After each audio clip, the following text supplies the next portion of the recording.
is, in an age of AI, the solution or one of the solutions going back to pen and paper?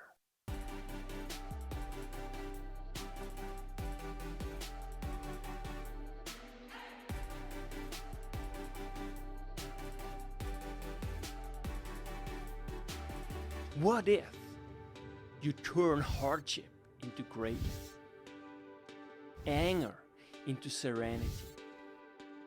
Everything changes. Make your life a masterpiece.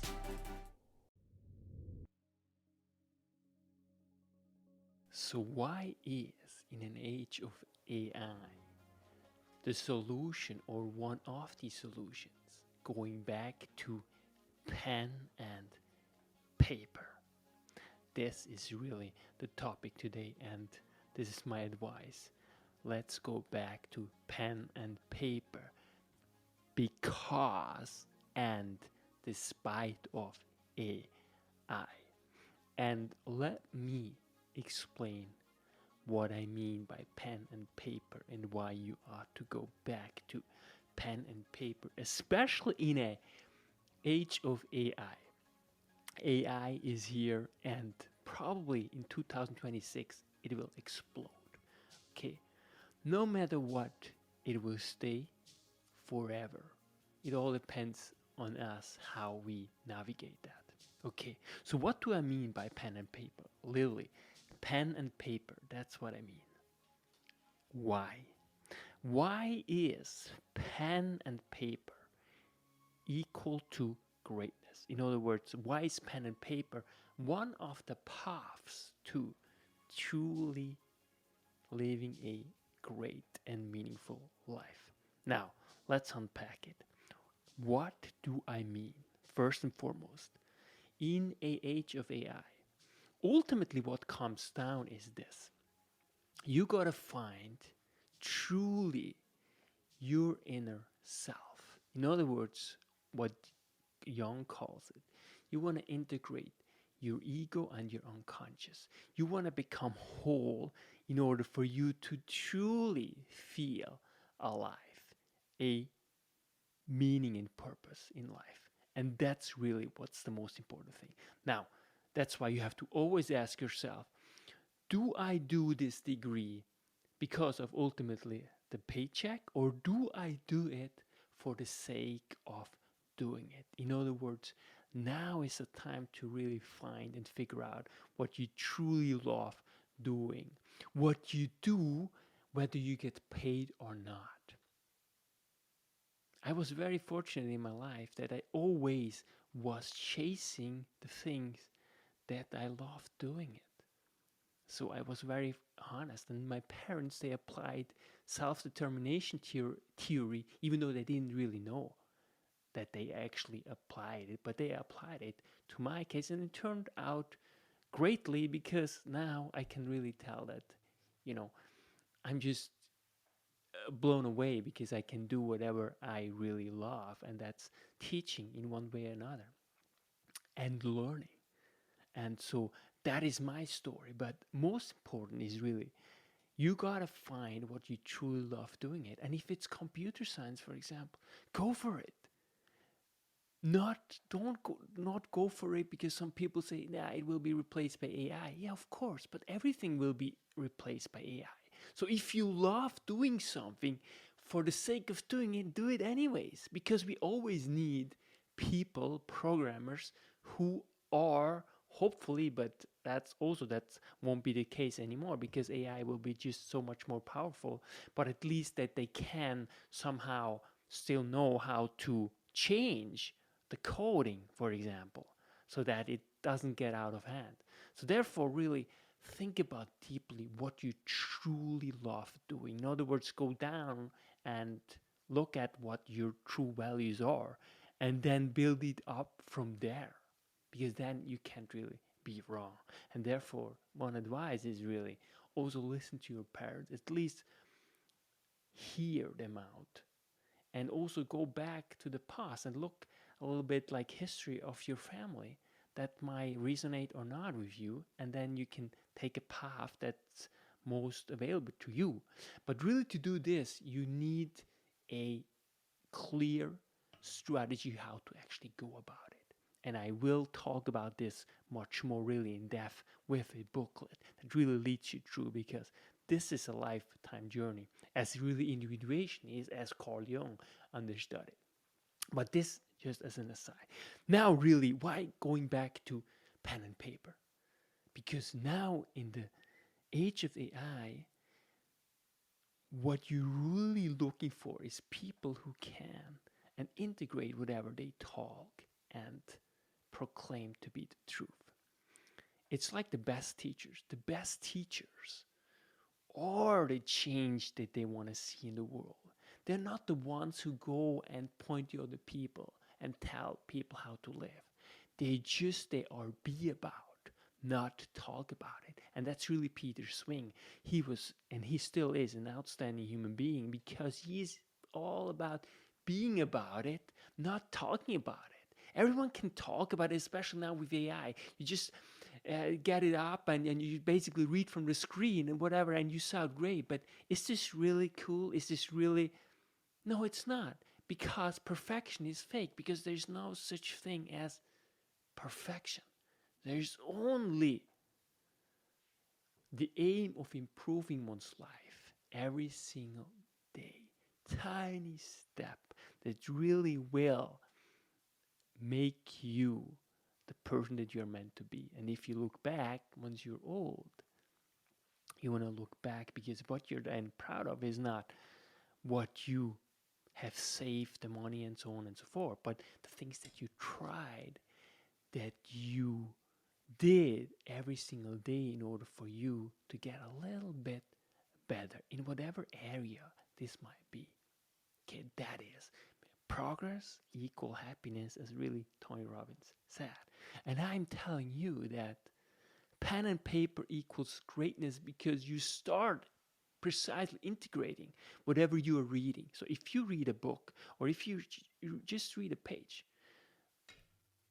put it down and then really deeply reflect how you can apply that and integrate in your life so it makes sense for you. Because book smart people are not really smart people, because they're not the change that you want to see in the world. Just having facts and knowing facts doesn't mean that you actually know them in the sense that you integrate them.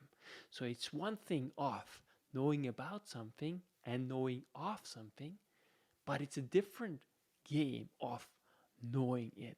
In other words, you integrate it into your life and you become it. Therefore, why knowledge matters?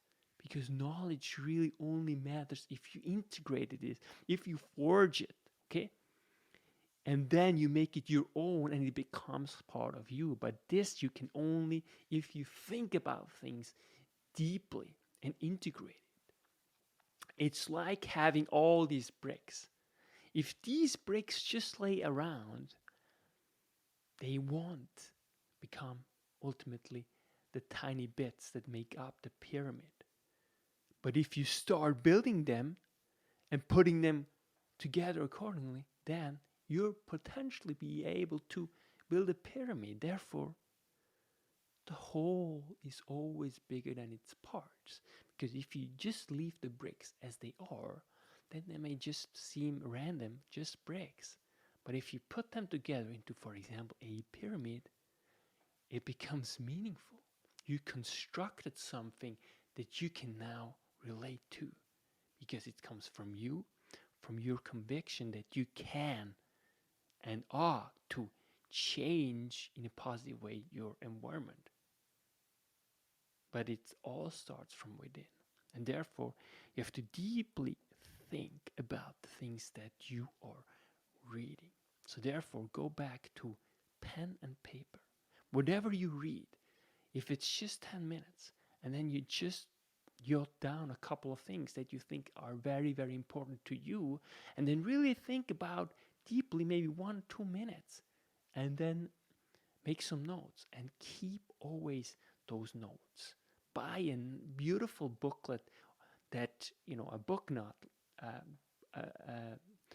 a booklet, that you can really jot down your books, because that's what the great does. And then knowledge really becomes your knowledge that you change from within outside. Make it your own. And therefore, let's go back to pen and paper, because now everyone can spit out facts. There are these beautiful teleprompter where you can just read from it and you sound super smart.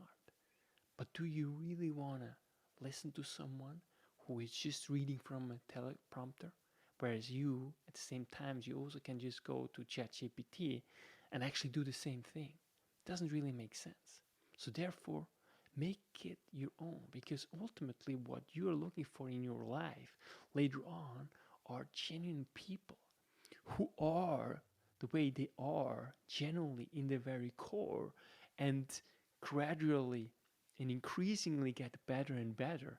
And then it happens to you too, because I tell you one thing, there's a beautiful proverb who says, tell me or show me your friends and I show you your destiny. Therefore, it's so important that you are and surrounding yourself with people with integrity that you can trust and that you can look up to, because you become really with who you hang out the most. Therefore, it's so important. So let's go back to pen and paper, because in the future, people really want to see genuine people who really walk the talk, or really who are about it, not talk about it. So be the change that you really want to see, as Gandhi so nicely put it, and start and take it from there, because the most exciting time is really ahead, and now it's really up to you, because there's only one thing that you really want to get great at it, is you being truly you. And then people, you will start loving life, and then life loves you back. And the same with people, because they can really see your love, your genuineness, that you are who you are supposed to be. And no one wants to be with people who are somehow fake and to think like they know everything and figured everything out. No, you want to be with people, with genuine people who say, yes, hey, I struggle sometimes. Of course, it's tough, but you know what? We just got to keep going and do every day at the very beginning the first things first, as really Stephen Covey said it. You got to always do at the very beginning the hardest thing. And therefore, start, for example, with pen and paper. Read, just, if you're not a great reader, just read one page at a time. Just take some notes. And then you will start transforming your life. And never ever stop, because we need you to be really you, because that's really what makes this life so outstandingly beautiful. So be you and start being you. And that's the process of learning and transforming. That's why knowledge matters.